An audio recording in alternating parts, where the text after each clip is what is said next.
Hello बच्चों, let us see the question.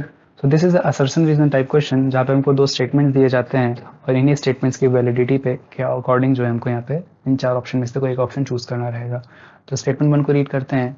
लिखा है NO प्लस जिसको नाइट्रोसोनियम या फिर नाइट्रोसिलियम आयन भी कहा जाता है, has lower pi accepting tendency than the C. कहा जा रहा है कि जो NO प्लस लिगेंड है इसकी जो पाई एक्सेप्टिंग टेंडेंसी होती है ये कार्बोनिल के एक्सेप्टिंग टेंडेंसी से कम होती है। दूसरा कहा गया है NO can donate 3 electrons into the vacant orbital of the metal cation और एटम। और NO जो है क्या करता है वो 3 इलेक्ट्रॉन्स को शेयर करता है, 3 इलेक्ट्रॉन्स को डोनेट करता है मेटल कैटायन या मेटल एटम के साथ में। तो देखते हैं यहाँ पे सबसे पहले हम पाई एक्सेप्टिंग टेंडेंसी को देखेंगे। तो पाई एक्सेप्टिंग टेंडेंसी क्या होती है? Pi accepting tendency, pi accepting tendency क्या होती है? ये होती है क्या, हम बोलेंगे probability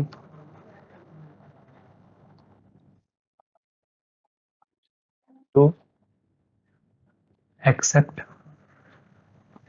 the electron density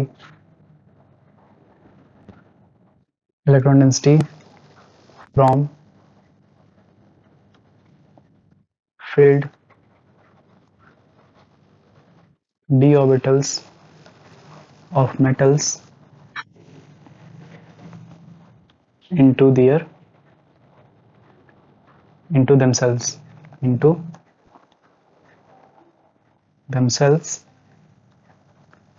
via pi bond formation, via pi bond formation. इसी को हम बैक बॉन्डिंग के नाम से भी जानते हैं, सिनर्जिक बॉन्डिंग के नाम से जानते हैं। ठीक है, तो ये पाई एक्सेप्टिंग टेंडेंसी होगी। और पाई एक्सेप्टिंग टेंडेंसी कौन करेगा? जितना ज़्यादा इलेक्ट्रॉन डिफिशिएंट होगा उतनी ही इफिशियंटली क्या करेगा, उतनी ही इफिशियंटली पाई इलेक्ट्रॉन्स को एक्सेप्ट करेगा, पाई बॉन्ड्स को एक्सेप्ट करेगा। तो मैं यहाँ पे बोल सकता हूँ क्या कि मैं बोलूँगा क्या, species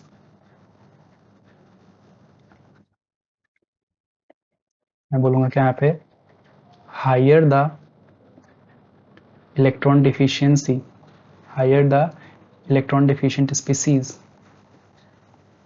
higher the electron deficient species, more will be its pi accepting power। ठीक है ना, पाई एक्सेप्टिंग पावर। और इलेक्ट्रॉन डिफिशिएंट कब होगा? तो हम कहेंगे अगर किसी स्पीशीज पे अगर पॉजिटिव चार्ज है तो जो है वो अपने आप ही क्या बन जाती है, उसको हम अज्यूम कर लेते हैं क्योंकि पॉजिटिव चार्ज मतलब है वो उसमें इलेक्ट्रॉन्स की कमी है। तो हम बोलेंगे क्या कि अगर हम बोलेंगे higher the positive charge, higher the positive charge, more will be pi acceptance, उतना ज़्यादा वो पाई इलेक्ट्रॉन्स को एक्सेप्ट कर पाएगा मेटल से। ठीक, तो यहाँ से हम देखें अगर तो क्लियरली हमको क्या दिख रहा है कि NO प्लस, जो NO प्लस है उसमें पॉजिटिव चार्ज हमको दिख रहा है, NO प्लस में हमको क्या दिख रहा है, पॉजिटिव चार्ज दिख रहा है। तो इसकी जो इलेक्ट्रॉन में पाई इलेक्ट्रॉन्स को एक्सेप्ट करने की टेंडेंसी होगी वो क्लियरली क्या होगी, कार्बन से ज़्यादा रहेगी। ये क्या है? This is order of pi accepting tendency. Okay, statement one देखें अगर, स्टेटमेंट तो हमारा इनकरेक्ट हो जाएगा क्योंकि यहाँ पे कहा गया NO प्लस का लोअर है, तो ये तो इनकरेक्ट हो गया। स्टेटमेंट टू की बात करते हैं कि NO क्या करता है, 3 इलेक्ट्रॉन्स को डोनेट करता है। तो अगर देखें यहाँ पे क्या ये सही की गलत है, तो ये मेटल होगा हमारा। यहाँ पे NO प्लस था, यहाँ पे क्वेश्चन में स्टेटमेंट टू में NO दिया गया, तो ये ध्यान रखेंगे हम। ये हमारे पास मेटल है, यहाँ पे हमारे पास क्या है, NO है, NO। इसके पास क्या होगा, ये क्या करेगा, पहले क्या करेगा, पहले तो अपना जो लोन पेयर है उसको डोनेट करेगा मेटल के पास, तो सिंगल बॉन्ड का फॉर्मेशन करेगा। देन क्या होगा, इसके जो वेकेंट ऑर्बिटल्स होंगे एंटी बॉन्डिंग वाले नाइट्रोजन के, उसमें मेटल क्या करेगा, अपने पाई इलेक्ट्रॉन्स की शेयरिंग करेगा, पाई इलेक्ट्रॉन की शेयरिंग करेगा। तो टोटल यहाँ पे क्या देख रहे हैं, सिग्मा मीन्स क्या, 1 इलेक्ट्रॉन, और पाई मीन्स क्या, 2 इलेक्ट्रॉन। पाई मीन्स क्या होगा, 2 इलेक्ट्रॉन होगा ना, पाई मीन्स क्या हो जाएगा, 2 इलेक्ट्रॉन होगा। तो टोटल यहाँ पे क्या हो जाएगा, 3 इलेक्ट्रॉन्स इन्वॉल्व हो रहे हैं। टोटल यहाँ पे क्या हो रहे हैं, 3 इलेक्ट्रॉन्स इन्वॉल्व हो रहे हैं, मतलब क्या, 3 electrons are 3 electrons are transferred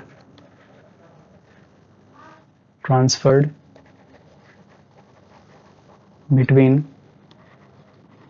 NO and the metal atom, NO and the metal atom, ठीक है। तो यही यहाँ भी कहा जा रहा था कि डोनेट यहाँ पे वर्ड थोड़ा गलत हो जाएगा, यहाँ पे हम कहेंगे क्या कि 3 इलेक्ट्रॉन्स का ट्रांसफर होता है जो NO लिगेंड और into the vacant orbitals of the metal cation और एटम। तो स्टेटमेंट 2 भी हमारा क्या हो जाएगा, करेक्ट हो जाएगा। स्टेटमेंट 2 हमारा क्या हो जाएगा, करेक्ट हो जाएगा। यानी कि यहाँ पे हम क्या बोलेंगे, स्टेटमेंट 1 तो हमारा फॉल्स है बट स्टेटमेंट 2 हमारा क्या है, करेक्ट है। तो यानी कि यहाँ पे हो जाएगा option D will be the correct answer. I hope you understood. Best of luck.